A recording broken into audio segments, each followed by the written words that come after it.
A wardrobe here for a little unboxing of, and I feel like I should say it with music, right?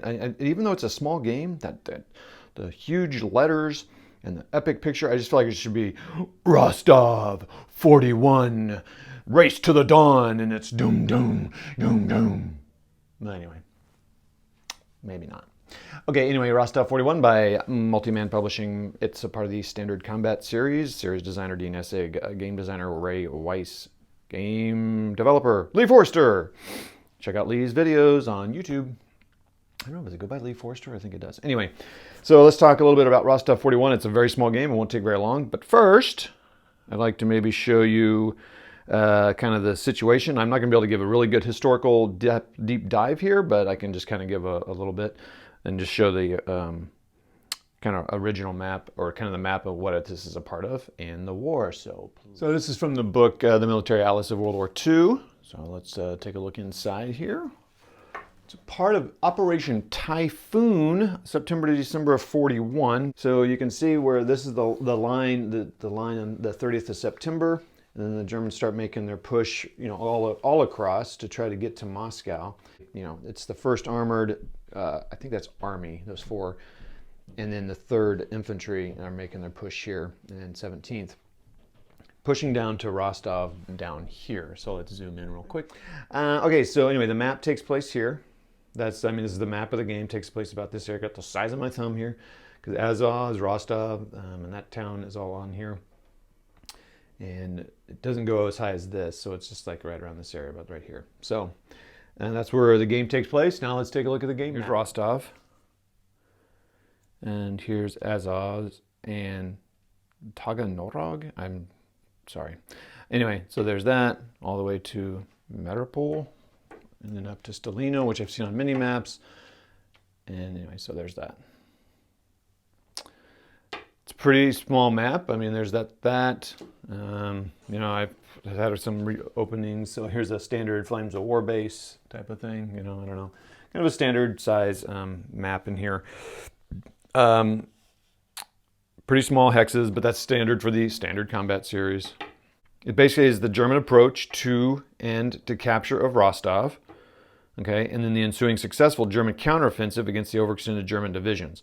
So, you know, it's going to be beginning. The Germans are going to try to rush here quickly, and then the Russians are going to, basically it's the Germans trying to get there and capture it, get the victory points, knowing that they're going to get overrun by some Russians. It's the Russians conserving, slowing them down to prevent it, but also conserving to have enough energy and resources to, you know, counterattack. So that's kind of the game, right?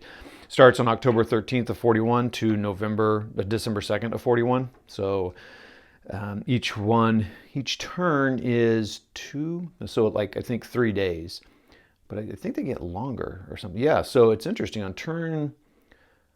starting on turn, oh, they do vary. It goes up from 3 to 5, back down to 3. Interesting. Oh, it's because it's mud time period, so the movement is slower. That's pretty interesting. And then clear is shorter days, and the freeze is, again, shorter because things were easier to drive on and stuff. That's pretty interesting concept. I have not seen that before. It's really cool. So in addition to the map, of course, you get the Rostov 41 rules. Just so you know, it's 1, 2, 3 pages, and then the scenarios start of special rules. So, and then the scenarios set up. There are 4 scenarios, and the just terrain effects. I have already downloaded the color version of that. Usually you get these all online. You can get all these free. The series rule, this is the first version 1.8 rules that I have in hard copy. I've had my own copies of them. So I'm telling you, it's not even 8 pages, it's 7 pages of rules. 7 and 2, so 9 pages. So it's a good entry level. If you want to try to hex and counter, kind of, all right, so these are older school hex and counter games. I mean, you got factors, you got a CRT chart. There's not a lot of crazy mechanics, but the cool thing is each writer, so Ray Weiss in this case, makes their own special little rules for it. But they're not crazy. It's pretty straightforward. And that's why I don't know the reviews on this game right now, but that's why these games typically work, because it's just pretty straightforward. You know, you got it, you have your movement, you have your zone of control, you have your combat, some retreat, some supply. The supply is easy and all that. And this one comes with one counter sheet, and when you look at it, I mean, it is, it's this much administration really up here. So half of it's administration counters. So it's not that many. It has 3 units per stack, which to me is amazing that it's even that. I'm surprised it's not less, because there's so few units that it doesn't somehow spread them out. And the cool thing about this, so in standard combat series, you have to designate all your artillery first. Like, you know, I'm going to shoot this hex, and this hex with my artillery. Well, normally you just have to remember that and mark it off yourself somehow. On the Vassal module on the computer, they have this little thing going on here, which is a little target thing, so you can place it there. And especially good like on Day of Days, which you got hundreds of artillery and mortars. I don't know how you're supposed to keep track of it on the table, honestly, because there's no way to mark which unit you're talking about and which ones are going to which. So they have these little target markers. I think they're able to provide it in here because it's so few counters. And you can see. So what's cool is this corresponds to a fellow, to another infantry, to another, here, it's easy because it's the, well, 2 black ones here go along with these 2 artillery pieces. So this will be sitting on the board. You can set this piece with it at all times, and when it's time to target, you target, and then you shoot it. And then you'll know, so it does 2 things. One, you'll know what's just targeted, which won't be hard to even, what's funny is it won't be hard to keep track of this because it's so few. Second of all, there's 2 phases the Germans can fire in, and they can only go once per turn, so it allows you to see, you know, that they've shot. Let's look what's on the back of that, actually. Viking 2, Viking 4. Oh, okay, so they have reduced, or no, I don't know what the, interesting. I'll have to kind of see what that's about. Anyway, that's cool. DG, out of supply, all that stuff. The error is, how you determine error is kind of interesting. You actually have initiative rolls in this. It's a different, so like here's a way that something's different. You have initiative rolls on each turn. You roll 2 dice. Germans get +1 on clear, so they're likely to win. And then the difference, I guess up to 3, because there's only 3, and there's 3 German, and on the back are 3 or Soviet.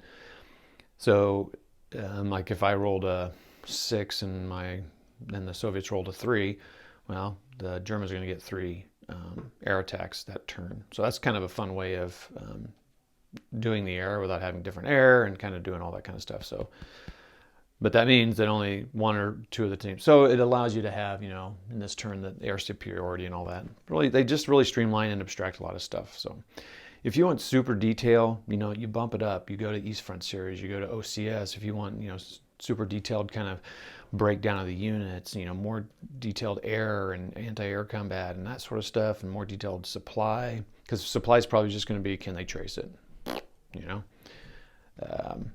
to the back, and so it's pretty easy.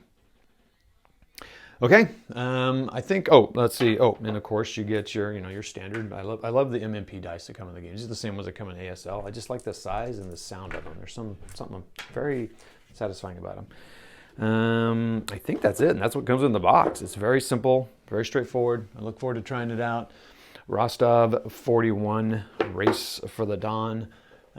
Pretty, oh yeah, that's good, right there you go. Oh, okay, perfect. Pretty, I don't remember the cost on this. I'll say $30, but I don't remember. But pretty affordable, and I'm looking forward to trying out I'll try one of the shorter scenarios and see how it goes. All right, that's it. Rostov 41, Race to the Dawn.